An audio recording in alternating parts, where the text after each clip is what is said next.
بسم اللہ الرحمن الرحیم۔ عزیزان محترم، قرآن کریم میں بندر کا ذکر بھی موجود ہے، اور اسے عربی میں قرآن کریم کی زبان میں قیرادہ کہتے ہیں۔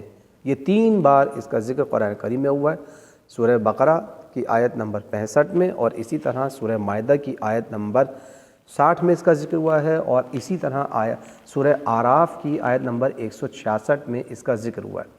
تو یہاں پر سب سے پہلے ہم سورہ مائدہ کا جائزہ لے رہے ہیں، اس کے بعد انشاءاللہ پھر سورہ بقرہ اور پھر سورہ اعراف کے ذیل میں گفتگو کرنے کی کوشش کی جائے گی۔ تو توجہ فرمائیں، سورہ مائدہ آیت نمبر 60، بسم اللہ الرحمن الرحیم۔ قل هل انبئکم بالشر من ذلک مثوبۃ عند اللہ من لعنہ اللہ وغضب علیہ وجعل منہم القردۃ والخنازیر وعبد الطاغوت واولئک شر مکانا واضل عن سواء السبیل۔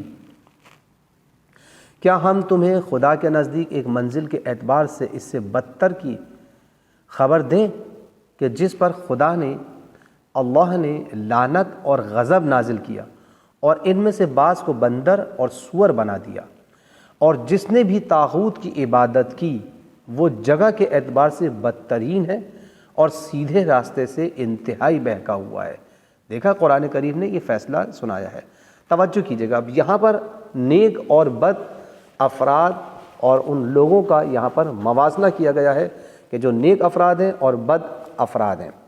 اب دیکھیں کہ اس آیت کریمہ میں اہل کتاب کی بدعمالیوں اور ان کی سزاؤں کا سچے مومنین کے اعمال سے موازنہ کیا گیا ہے، تاکہ یہ بات واضح ہو جائے کہ کون سا گروہ سرزنش و عتاب کا مستحق ہے اور کون سا لائق تحسین ہے۔ کیونکہ آپ دیکھیں کہ متعصب و لجوج افراد کو جواب دینے کا یہ ایک بہترین اور منطقی طریقہ کار ہے۔ اس موازنے میں کہا گیا ہے کہ جو قرآن کریم نے اختیار کیا، توجہ کیجیے گا، کہ اے پیغمبر ان سے کہیے اور ان سے ذرا سوال کیجئے کہ کیا اللہ اور کتب آسمانی پر ایمان رکھنا باعث سرزنش و اعتراض ہے، یا تمہارے وہ اعمال سرزنش و توبیخ کے قابل ہیں کہ جن کی وجہ سے تمہیں اتنے شدید قسم کے مختلف عذاب کا سامنا کرنا پڑا ہے کہ تم لوگ یہودی بندر اور سور کی شکلوں میں تبدیل کر دیے گئے ہو۔ اب بتاؤ ان میں کون قابل مذمت ہے؟ تو آپ دیکھیں کہ قرآن کریم نے ان لوگوں کو، یہودیوں کو کہ جو نبیوں کے نافرمان تھے، نیک لوگوں سے موازنہ کروایا گیا ہے۔ توجہ فرمایا آپ نے۔ ہم بھی یہاں پر ایک سوال ان لوگوں سے کرنا چاہیں گے جو بلا جواز مومنین کے اعمال پر غیر مہذب اور غلیظ زبان میں نکتہ چینی کرتے ہوئے نظر آتے ہیں، جبکہ خود ایسی بدعمالیوں میں پڑے ہوئے ہیں عزیزان محترم کہ جانور بھی ان سے شرم کھائیں۔ توجہ فرمایا آپ نے۔ بے پردگی، نیم برہنہ لباس، کینہ و حسد، رشوت، چوری، ظلم و ستم، قتل و غارت گری، چغلی، غیبت، کون سے گناہ اور جرائم ہیں جو یہ ناجائز نکتہ چینی کرنے والے انجام نہیں دیتے؟ ایسا ہے یا نہیں؟ آپ دیکھیں، اب بتائیے کہ کتب آسمانی پر ایمان رکھنا باعث سرزنش ہے یا تمہاری یہ بے دینی؟ یہ قرآن نے سوال کیا نا۔ قرآن و اہل بیت کی تعلیمات پر عمل کرنا قابل اعتراض ہے یا تمہاری یہ بے راہ روی؟ بتاؤ ان مومنین اور علماء کا طرز عمل قابل مذمت ہے؟ ایسا ہی ہے کہ ان کا عمل قابل مذمت ہے یا جن کی ہیبت سے دشمن لرزہ براندام ہو رہا ہے، جن کی ہیبت سے دشمن کانپ رہا ہے، اور جن کی وجہ سے امت مسلمہ کا ایمان باقی اور تازہ رہتا ہے؟ یا تمہارا عمل قابل مذمت ہے کہ جو دین کی کمزوری، ذلت و رسوائی اور نابودی کو اور اس کی بیخ کرنے کا باعث بنا ہوا ہے؟ آپ دیکھیں ناجائز طور پر مومنین کی توبیخ کرنے والے، نکتہ چینی کرنے والے، دشمن ان سے ہراساں ہیں یا ان لوگوں سے کہ جو دین کے محافظ بنے ہوئے ہیں، جو دین پر واقعاً عمل کرنے والے ہیں، جو واقعاً دین کا اتباع کرنے والے ہیں؟ توجہ کرنے کی ضرورت ہے۔ یہ مخاطبین کو خاموش کرنے کا، ایک بہترین اور منطقی انداز تھا جو قرآن کریم نے اختیار کیا۔ جس طرح کبھی کبھی ایک بدکار و بے عمل شخص کسی پاکیزہ کردار اور باعمل پر اعتراض کرتا ہے اور وہ جواب میں کہتا ہے کہ بتاؤ کہ پاک دامن بدتر ہوتا ہے یا آلودہ شخص۔ توجہ فرمایا آپ نے؟ بس یاد رکھنا چاہیے عزیزان محترم، یاد رکھنا چاہیے کہ جن کے اعمال کی دنیا میں اتنی بڑی سزا دی گئی ہے کہ خداوند عالم نے ان کو سور اور بندر کی صورت میں تبدیل کر دیا ہے، ان کا آخرت میں کیا حال ہوگا؟ خود ہی پروردگار عالم نے جواب دیا کہ ایسے لوگوں کا آخرت میں بہت ہی برا حال ہونے والا ہے اور خدا نے ان پر لعنت کی ہے۔ آپ دیکھیں خداوند عالم نے دنیا میں انہیں ذلیل و رسوا کر کے ان کو بندر اور سور کی شکل میں تبدیل کر دیا اور آخرت میں ان کا بہت برا حال ہونے والا ہے۔ گویا آپ یہ دیکھیں کہ آج اگر لوگوں کے چہرے تبدیل نہیں ہو رہے ہیں، لیکن اگر وہ اسی صورت، اگر اسی روش پر قائم ہیں کہ جن کی وجہ سے وہ تبدیل ہو گئے تھے، تو آپ دیکھیں کہ یہ روایات میں یہ باتیں موجود ہیں۔ انسان کو اگر اپنا آپ دیکھنا ہے تو اپنا رویہ دیکھے، اپنا عمل دیکھے، ویسا ہی قیامت میں محشور ہونے والا ہے۔ انشاءاللہ مجھے کبھی موقع ملا تو میں اس موضوع پہ تفصیل سے گفتگو کروں گا، لیکن آپ یہ دیکھیں کہ نبی کی نافرمانی کرنے کی وجہ سے اللہ تعالیٰ نے ان کو بندر کی شکل میں تبدیل کر دیا، سور کی شکل میں تبدیل کر دیا۔ توجہ فرمائی آپ نے؟ بس یاد رکھنے کی ضرورت ہے کہ یہاں پر اکثر مفسرین کا کہنا ہے کہ شنبے کے دن کی قداست کو پامال کرنے کی وجہ سے صرف ہفتے کے دن کو پروردگار عالم نے مقدس قرار دیا تھا اور قوم یہود نے اس ہفتے کے دن کے تقدس کو پامال کر دیا تو کیا ہوا؟ بندر کی شکل میں تبدیل کر دیے گئے۔ اور حضرت مسیح علیہ السلام کی مائدہ آسمانی کا انکار کرنے کی وجہ سے کہ جو آسمان سے مائدہ آتا تھا اس کا انکار کیا ان لوگوں نے، تو آپ دیکھیں کہ اس کی وجہ سے عیسائی سور میں تبدیل ہو گئے تھے۔ یہ تاریخی واقعات ہیں۔ تو بس یہ بات یاد رکھنے کی ضرورت ہے کہ ایک عمل کو، ایک دن کی قداست کو جنہوں نے پامال کر دیا تو خداوند عالم نے ان کو شکل میں تبدیل کر دیا، بندر کی شکل میں تبدیل کر دیا، مسخ کر دیا۔ بس عزیزان محترم، پروردگار عالم جسے محترم قرار دیتا ہے، مقدس قرار دیتا ہے، اس سے ڈرنا چاہیے۔ کہیں ایسا نہ ہو کہ پروردگار عالم کا غضب شامل حال ہو جائے۔ اس لیے کہ یہ واقعات، میں بار بار اس بات کی طرف توجہ دلاتا ہوں کہ یہ واقعات عزیزان محترم یہ قصہ گوئی نہیں ہے، صرف یہ قصے کے ساتھ ساتھ ہمارے لیے درس عبرت ہے۔ اسے ہمیں سمجھنے کی ضرورت ہے، اس پہ غور و فکر کرنے کی ضرورت ہے۔ اگر ہم نہیں سمجھیں گے تو ہم اپنی زندگی کو برباد کر بیٹھیں گے۔ لہذا توجہ کرنے کی ضرورت ہے۔ معاشرے کے اندر یہ مشکلات اور یہ بیماریاں پھیلی ہوئی ہیں ناسور کی طرح، کرونا وائرس کی طرح، اور جس کو یہ وائرس لگ جاتا ہے اس کی موت یقینی ہو جاتی ہے، اس کی دنیا بھی ختم، اس کی آخرت بھی ختم۔ لہذا توجہ کرنے کی ضرورت ہے۔ یہ خطرناک وائرس ہیں۔ ہم کرونا وائرس سے اتنا ڈر گئے، لیکن آپ یہ دیکھیں کہ یہ زہریلے وائرس معاشرے کے اندر پھیلے ہوئے ہیں جس کی طرف ہم توجہ بھی نہیں دیتے ہیں۔ توجہ کرنے کی ضرورت ہے۔ پس عزیزان محترم توجہ رکھیں اس بات کی طرف کہ کیفر الہی عادلانہ ہے، یہ بات ذہن میں رہنی چاہیے۔ پروردگار عالم کا رویہ جو ہے، اس کی روش جو ہے، اس کی سنت جو ہے وہ عادلانہ ہے، وہ غیر عدالت پر عمل نہیں کرتا۔ عزیزان محترم، جو بھی گناہ گار ہے وہ پروردگار عالم کی سزا کی جانب سے سزا پائے گا، مگر یہ کہ توبہ کر لے۔ اگر کوئی قوم بندر یا سور کی شکل میں تبدیل ہوئی ہے تو یہ خود انہی کے اعمال کا صلہ ہے، یہ پروردگار عالم کی طرف سے نہیں ہے، ان کے اعمال کا نتیجہ ہے۔ مثوبتاً، پروردگار عالم نے قرآن کریم میں بار بار متعدد مقامات پہ یہ بات کہی ہے کہ اگر تم اچھا عمل کرو گے تو تمہارے لیے فائدہ، اگر تم برا عمل کرو گے تو اس کا اثر بھی تمہارے اوپر ظاہر ہونے والا ہے۔ عزیزان محترم، میں پہلے بھی اس بات کو بیان کر چکا ہوں کہ اگر کوئی کسی کا مال ناحق طور پہ کھا جاتا ہے تو گویا وہ در حقیقت مال نہیں کھا رہا ہے، وہ آگ کے انگارے ہیں جو اپنے پیٹ میں لے کے جا رہا ہے۔ اس کا عمل ہے جو اس کو برا کر رہا ہے، اس کا نتیجہ اس کو برا ملنے والا ہے۔ اسی طرح سے یاد رکھنے کی ضرورت ہے کہ طاغوت کی اطاعت کرنے والے بھی مسخ شدگان میں سے ہی ہیں۔ وَجَعَلَ مِنْهُمُ الْقِرَدَةَ وَالْخَنَازِيرَ وَعَبَدَ الطَّاغُوتَ، کہ انہوں نے طاغوت کا اتباع کیا ہے۔ توجہ فرمائی آپ نے۔ اسی طرح سے بدکار لوگوں کے انجام کو بیان کرنا قرآن کریم کا ایک طریقہ تبلیغ ہے کہ بدکار لوگوں کو بیان کرنے کی ضرورت ہے معاشرے کے اندر، تاکہ لوگ عبرت حاصل کریں کہ ان کے ساتھ کیا ہوا۔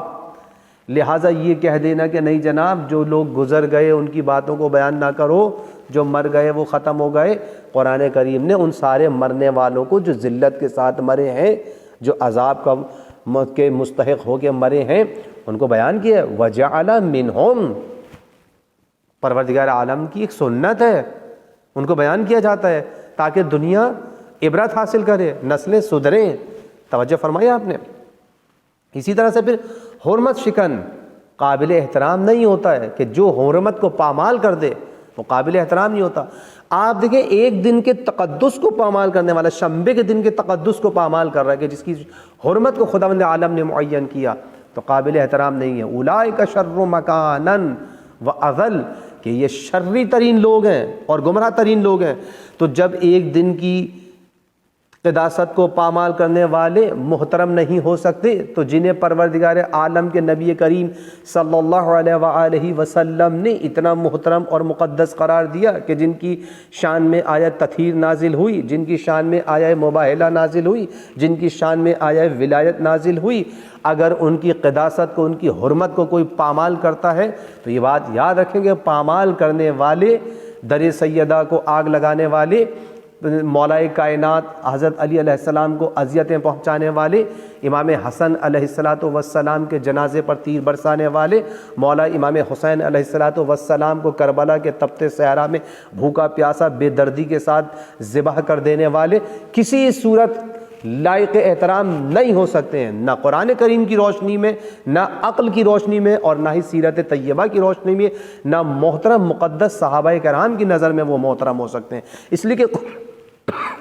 اس لیے کہ وہ قرآن کریم کا اٹل فیصلہ ہے، اولئک شر مکانا، یہ شری ترین لوگ ہیں، واضل، اور گمراہ ترین لوگ ہیں۔ توجہ فرمائیے آپ نے۔ سنگین انحراف کی سزا و عقوبت بھی سنگین ہوتی ہے، بشر من ذالک اضل عن سواء السبیل، کہ جو سنگین جرم انجام دیتا ہے اس کی عقوبت بھی سنگین ہے۔ یہ بات یاد رکھیں کہ اہل بیت علیہ السلام کی حرمت کو پامال کرنا یہ بہت زیادہ سنگین جرم تھا، تو لہذا اس کی سزا بھی پروردگار عالم کی جانب سے سنگین ہوگی۔ اب دیکھیں سورہ بقرہ کے اندر خداوند عالم ارشاد فرماتا ہے وَلَقَدْ عَلِمْتُمُ الَّذِينَ اعْتَدَوْا مِنْكُمْ فِي السَّبْتِ فَقُلْنَا لَهُمْ كُونُوا قِرَدَةً خَاسِئِينَ۔ توجہ کیجیے گا جملے پر۔ اور تم ان لوگوں کو بھی جانتے ہو جنہوں نے شنبے کے معاملے میں زیادتی سے کام لیا، تو ہم نے حکم دے دیا کیا کہ اب ذلت کے ساتھ بندر بن جاؤ۔ توجہ کیجیے گا لفظوں پر، ذلت کے ساتھ بندر بن جاؤ۔ توجہ فرمائیے آپ نے۔ تو اب ذرا یہاں پر توجہ فرمائیے گا۔ بظاہر مخالفت جو تھی بہت معمولی سی تھی کہ شنبے کے دن مچھلی کا شکار ممنوع تھا، ایسا ہی ہے، اور وہ جمعے کے دن گڑھے کھود دیا کرتے تھے۔ توجہ فرمائیے آپ نے، شنبے کے دن گڑھے کھود دیا کرتے تھے کہ مچھلیاں اس طرف آ جائیں اور انہیں پکڑ لیں، یہ کام کرتے تھے، لیکن خدا نے انہیں بندر بنا دیا۔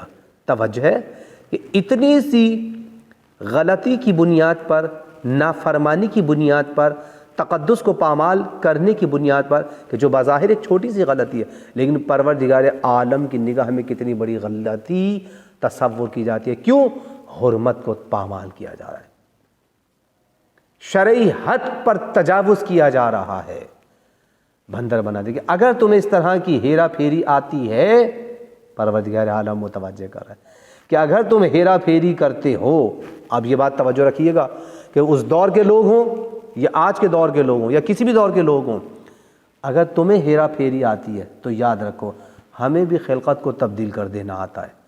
خدا کسی بندے کا محتاج نہیں ہے، سب اس کے محتاج ہیں۔ انسانیت بھی انہی لوگوں کا حق ہے جو احکام الہی کی اطاعت کرتے ہیں، باقی سب بندر ہیں۔ بس یاد رکھیں کہ جو پروردگار عالم کے بنائے ہوئے اصول و ضوابط کے مطابق چلے گا وہی انسان کہلائے جانے کے قابل ہے، اور جو اس کی بنائے ہوئے شریعت کے پامال کو نابود کرنے کی کوشش کرے، پامال کرنے کی کوشش کرے، تو پروردگار عالم کی نگاہ میں وہ بندر بن جانے کے قابل ہے، اور وہ بھی ذلت کے ساتھ۔ ظاہری اعتبار سے نہ بھی ہوں تو باطنی اعتبار سے ہیں۔ نصیحت صرف صاحبان تقوی حاصل کرتے ہیں، یہ بات ذہن میں رہنی چاہیے۔ اور پھر دیکھیں خداوند عالم نے جو لفظ استعمال کیا، میں بار بار اس کی طرف توجہ دلا رہا ہوں آپ کی، کیا ذلت کے ساتھ بندر بننے کا حکم خسا بروزن خس نسل خسعن نسلن یہ لفظ ہے جو اس میں قردۃً خاسئین کتے کو دھتکارنا یعنی یہودی بندر بھی بنا دیے گئے اور ذلیل کر کے بارگاہ الہی سے ہٹا بھی دیے گئے. جیسے آپ نے دیکھے کتے کو دھتکارتے ہیں تو کس طریقے سے پروردگار عالم نے خاسئین کا لفظ استعمال کیا, ذلت کے ساتھ انہیں بندر بنایا, یعنی انہیں بندر بھی بنایا اور بارگاہ الہی سے دھتکارے بھی گئے ہیں. بندر اس لیے بنا دیے گئے کہ اس کی خصلت صرف نقالی ہے اور حقیقت سے کوئی واسطہ نہیں ہے. توجہ فرمائیے آپ نے, مذکورہ آیت میں قردۃً خاسئہ کے بجائے خاسئین جمع مذکر عاقل کی صفت آئی ہے. یہ توجہ کرنے کی ضرورت ہے عزیزان محترم کہ یہاں پر جمع مذکر عاقل کی صفت کیوں استعمال کی ہے. خاسئین خاسئانی کا ہے. شاید اس صفت کو اس لیے استعمال کیا پروردگار عالم نے کہ ان کی روح و عقل انسانی تبدیل نہیں ہوئی تھی. روح عقل و انسانی موجود تھی, وہ پہچان رہے تھے ایک دوسرے کو کہ یہ کون ہے, یہ صاحب کون ہے جو صاحب بندر بن گئے, یہ پہچان رہے ہیں ایک دوسرے کو. عقل و شعور موجود تھا, ان کی شکلیں تبدیل ہوئی تھی, بلکہ صرف شکل و صورت بندر کی شکل میں تبدیل ہو گئی تھی تاکہ اس طرح زیادہ عذاب و اذیت اور ذلت کا احساس کر سکے. ہو یہ فلاں صاحب ہے, یہ فلاں صاحب, یہ بھی بندر بن گئے, یہ بھی بندر بن گئے, اچھا یہ بھی بندر بن گئے, اچھا یہ بھی بندر بن گئے. ہو اب سب کے چہرے زیادہ ذلت کا احساس ہو رہا ہے. توجہ فرمایا آپ نے. اب دیکھیں کہ جیسا کہ تفسیر اطیب البیان میں پیغمبر اکرم صلی اللہ علیہ وآلہ وسلم سے روایت ہے. کیا روایت ہے؟ آپ نے فرمایا خداوند عالم نے تاریخ بشریت میں 700 امتوں کے چہرے مسخ کر دیے تھے. توجہ فرمایا آپ نے, 700. امام جعفر صادق علیہ السلام سے منقول ہے کہ یہ 13 قسم کے حیوانوں میں تبدیل ہوئے تھے. اللہ اکبر, سمجھنے کی ضرورت ہے عزیزان محترم. قیامت میں لوگوں کی حاضری کا منظر تو ذرا ملاحظہ فرمائیں.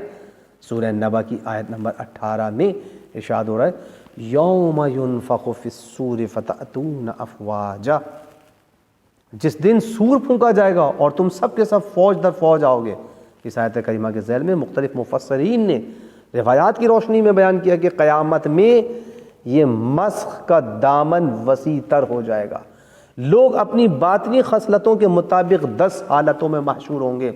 فتأتون افواجا, فوج در فوج آئیں گے. کس طریقے سے حاضری کا منظر تو ذرا ملاحظہ فرمائیں. کس طریقے سے آئیں گے؟ 10 صورتوں میں 10 حالتوں میں محشور ہوں گے قیامت میں. نمبر 1, توجہ فرمائیے گا, غلط سلط باتوں کو پھیلانے اور پروپیگنڈا کرنے والے بندر کی صورت میں. ہو توجہ تو کریں, واقعا معاشرے کے اندر آج یہ کتنا بڑا ہمارے ہاں ایک المیہ ہے. ذرا سے کسی کو کسی کی بات پتہ چلی اور اسے پروپیگنڈا کر کے پھیلا دیا جاتا ہے. نہیں بھی ہوتی ہے تو اپنی طرف سے کوئی بات بنا کے پروپیگنڈا کر دیا جاتا ہے. عزیزان محترم, اللہ اکبر, بندر کی صورت میں محشور ہوں گے وہ. روایات کے جملے ہیں. نمبر 2, حرام کھانے والے کیسے بڑے شوق سے لے کے کھاتے ہیں رشوت کا پیسہ. جگہ جگہ رشوت کے بازار گرم, حرام پیسہ, چوری کا پیسہ. توجہ فرمایا آپ نے.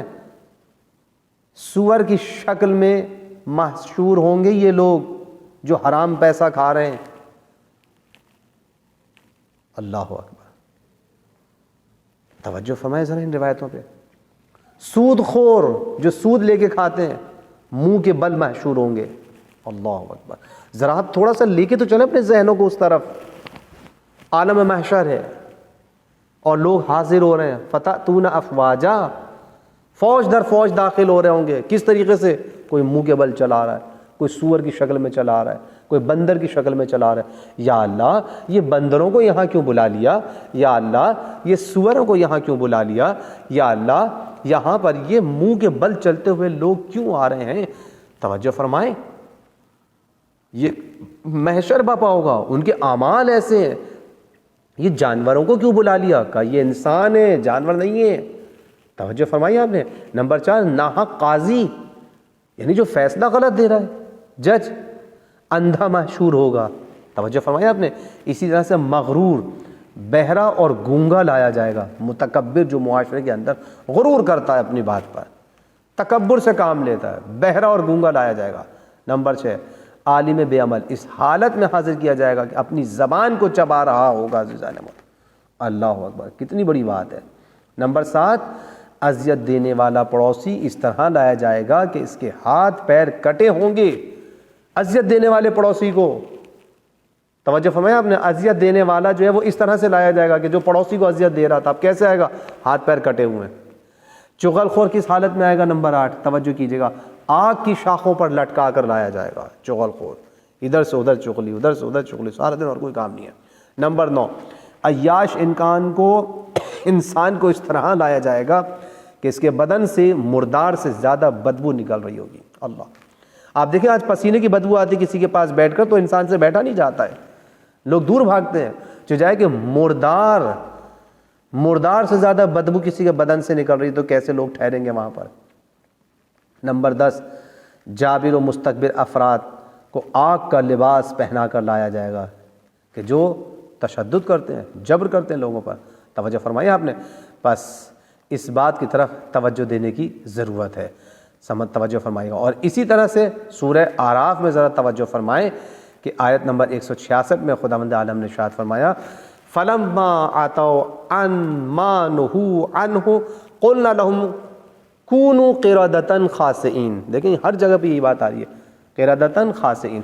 پھر جب دوبارہ ممانعت کے باوجود سرکشی کی تو ہم نے حکم دے دیا کہ اب ذلت کے ساتھ بندر بن جاؤ۔ یہاں دیکھیں حکم تکوینی تھا۔ کیا مطلب تکوینی تھا؟ یعنی اس آیت کریمہ میں واضح کر دیا گیا ہے کہ ان کی شکل و صورت کو تبدیل کر دیا گیا تھا، اور یہاں یہ بندر میں تبدیل ہونے کا حکم تکوینی تھا۔ یہاں یہ امر کونو یعنی ہو جاؤ ایک تکوینی فرمان ہے پروردگار عالم کی طرف سے، جس طرح سورہ یاسین کی آیت نمبر 28 میں ہے انما امرہ اذا اراد شیئا ان یقول لہ کن فیکون، تو یہ وہی کون ہے، جب کہا ہے کون کونو ہو جاؤ تو وہ سب کے سب ہو گئے۔ توجہ فرمائی۔ اب دیکھیں کن لوگوں پر عذاب ہوا اس موقع پر، جو بنی اسرائیل تھے کہ جن پر کچھ لوگوں پہ عذاب ہوا اور کچھ پر عذاب نہیں ہوا۔ سورہ اعراف کی آیت نمبر 166 اور اس سے ماقبل کی آیات سے یہ بات واضح ہوتی ہے کہ یہ 3 طرح کے گروہ تھے معاشرے کے اندر، 3 طرح کے گروہ عام طور پر پائے جاتے ہیں۔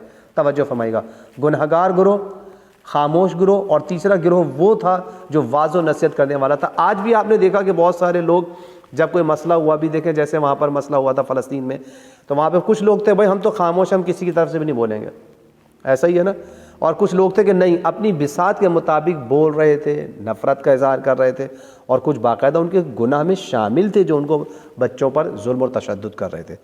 ان میں سے صرف تیسرا گروہ تھا جو عذاب سے محفوظ رہا، جو نفرت کا اظہار کر رہے تھے کسی بھی عنوان سے۔ روایت سے پتہ چلتا ہے کہ اس تیسرے گروہ نے جب دیکھا کہ لوگوں پر ان کے وعظ و نصیحت اور انذار کا کوئی اثر نہیں ہو رہا ہے تو کہنے لگے کہ ہم تو اس شہر سے باہر چلے جاتے ہیں، ہم ان سے جدا ہو جاتے ہیں لوگوں سے، اور پھر وہ شہر سے باہر چلے گئے۔ اسی رات باقی ان 2 گروہوں پر اللہ کی جانب سے عذاب آیا۔ توجہ فرمائی آپ نے۔ اب دیکھیں کہ ان مذکورہ آیات سے معلوم ہوتا ہے کہ مسخ ہونے والی سزا صرف گناہ گار افراد کے حصے میں آئی، مسخ شدہ، کہ یہ جو مسخ ہونے والی سزا یہ کس کو ملی ہے؟ مسخ کون لوگ ہوئے تھے؟ صرف ان لوگوں کے جو براہ راست گناہ میں انجام دے رہے تھے، کیونکہ ارشاد ہوتا ہے فَلَمَّا عَتَوْا عَمَّا نُهُوا عَنْهُ، پھر جب دوبارہ ممانعت کے باوجود سرکشی کی۔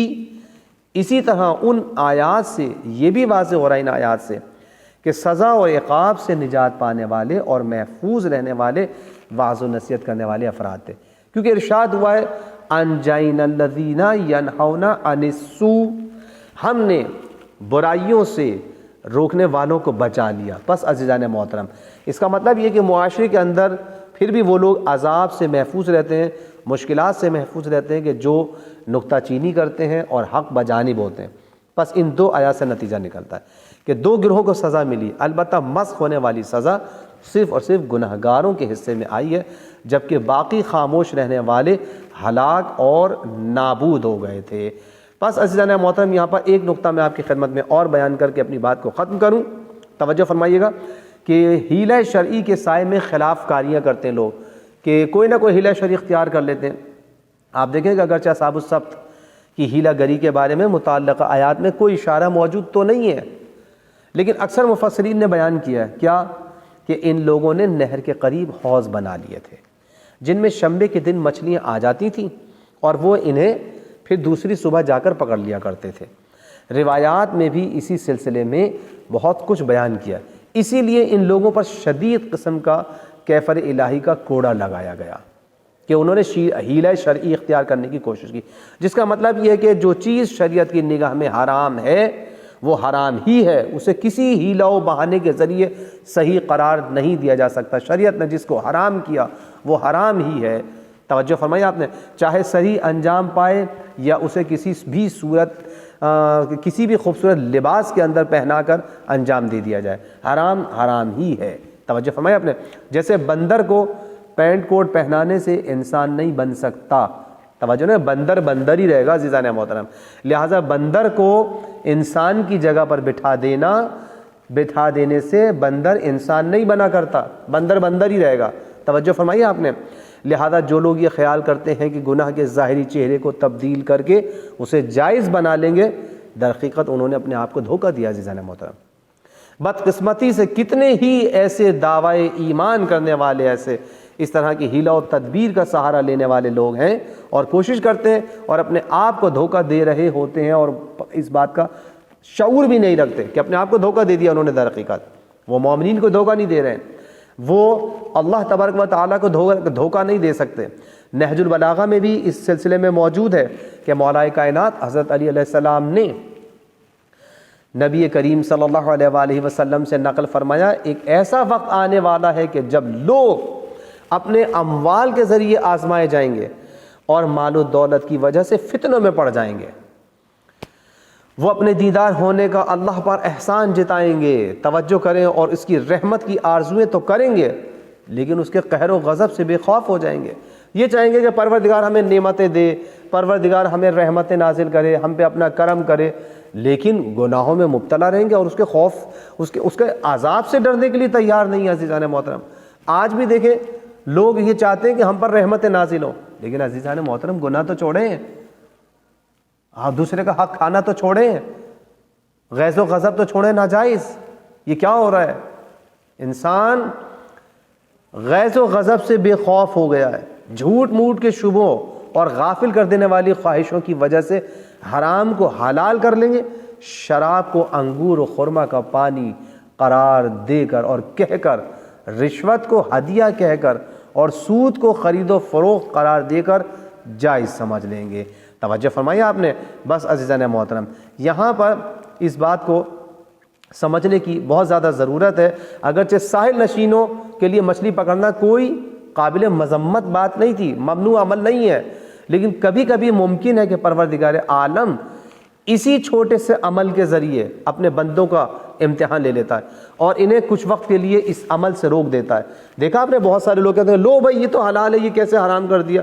نہیں، پروردگار عالم اسی چھوٹے عمل کے ذریعے کسی وقت اسے روک کر، انسانوں کو روک کر اس سے امتحان لے لیتا ہے۔ توجہ فرمائیے آپ نے، تاکہ ان کی فداکاری کا امتحان لیا جا سکے یا انہیں بڑی قربانی کے لیے تیار کیا جا سکے۔ یہ جو روکا جا رہا ہے یہ تیاری کروائی جا رہی ہے، پریکٹس کروائی جا رہی ہے، یہ خداوند عالم کے امتحان کی مختلف شکلوں اور روشوں میں سے ایک طریقہ ہے۔ اس کے علاوہ ہفتے کا دن آئین یہود میں مقدس قرار دیا گیا تھا تاکہ اس دن کی تقدس عبادت الہی کے لیے کام کاج سے دور رہیں، لیکن عزیزان محترم ایلا شہر کے رہنے والوں نے اس دن کی حرمت کو یکسر فراموش کر دیا۔ یہ ایلا شہر تھا جہاں کے یہ لوگ رہنے والے تھے، اور کسی طرح قانون الہی کی پابندی نہ کی، جس کے نتیجے میں اتنے شدید عذاب میں گرفتار ہوئے کہ رہتی دنیا تک کے لیے درس عبرت بن گئے۔ پس عزیزان محترم، قرآنی واقعات میں در حقیقت ہمارے لیے بہت زیادہ نصیحتیں ہیں اور عبرت ہے۔